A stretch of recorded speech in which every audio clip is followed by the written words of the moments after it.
मुझे लगा अब उसका सास शिकायतनामा भी धीरे धीरे बंद हो जाएगा, लेकिन इस बार बड़े दिनों की छुट्टियों में वे ससुराल जाकर लौटी तो शिकायत का एक नया सूत्र मिल गया था। फोन उठाते ही बोली, जानती हो मम्मी, मेरी देवरानी भी पढ़ी लिखी है, चाहे तो वह भी घर से बाहर कहीं कोई काम कर सकती है, पर उसे कोई घर से बाहर कुछ नहीं करने देगा। वह बाहर जाएगी तो मम्मी जी की गृहस्थी का बोझ भले कौन ढोएगा। मैंने हाँ हूँ करके फोन रख दिया। सोचा अब तो उस गृहस्थी में देवरानी की बच्चों का ही अधिक काम रहता है, जिसमें अपर्णा जी भी दिन भर छोटी बहू के साथ घर के कामों में लगी रहती हैं। चंद्रा के ससुर जी बच्चों का होमवर्क ही नहीं करवाते, अपितु उन्हें स्कूल बस तक पहुंचाने और वापस लाने का काम भी वे ही करते हैं। साथ ही सब्जी राशन आदि लाने का बाहरी काम भी तो वे ही किया करते हैं। लेकिन मेरी बिटिया रानी कहाँ कुछ सुनने समझने के लिए तैयार थी। अचानक मेरे पति का तबादला चंद्रा के ससुराल के शहर में ही हो गया। अब तो उनके घर आना जाना लगा ही रहता।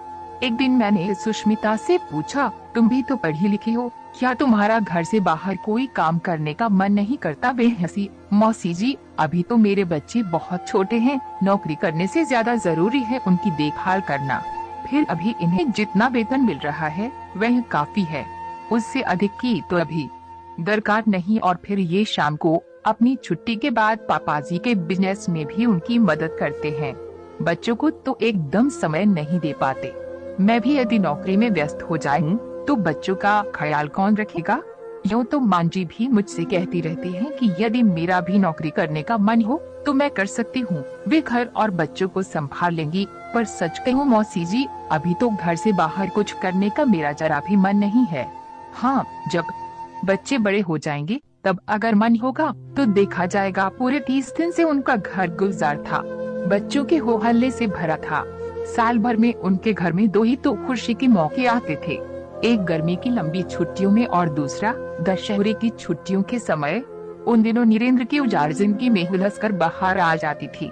उसका जी करता था कि इस आए वक्त को रोककर अपने घर में कैद कर ले, खूब नाचे गाए और जश्न मनाए, पर ऐसा हो कहा सकता था। छोटी बहन के साथ 2 बच्चे, छोटे भाई के 2 बच्चे और बड़ी दीदी के दोनों बच्चे, पूरे 6 नटखट उद्यमी सदस्यों के आने से ऐसा लगता जैसे घर छोटा पड़ गया हो। बच्चे उस कमरे से इस कमरे में और इस कमरे से उस कमरे में भागे फिरते, चिल्लाते और चीजें बिखेरते रहते। बच्चों के मुंह से चाची जी, मामी जी सुन सुन कर वे अखाते न थे। दिन रात उनकी फरमाइशें पूरी करने में लगे रहते। किसी को कंचा चाहिए तो किसी को गुल्ली डंडा, किसी को गुड़िया तो किसी को लट्टू। 4 माह में जितना पैसा वे बैंक से निकालकर अपने ऊपर खर्च करते थे, उससे भी ज्यादा बच्चों की फरमाइशें पूरी करने में उन दिनों खर्च कर देते। फिर भी लगता कि कुछ खर्च ही नहीं किया है। वे तो नई नई चीजें खरीदने के लिए बच्चों को खुद ही उकसा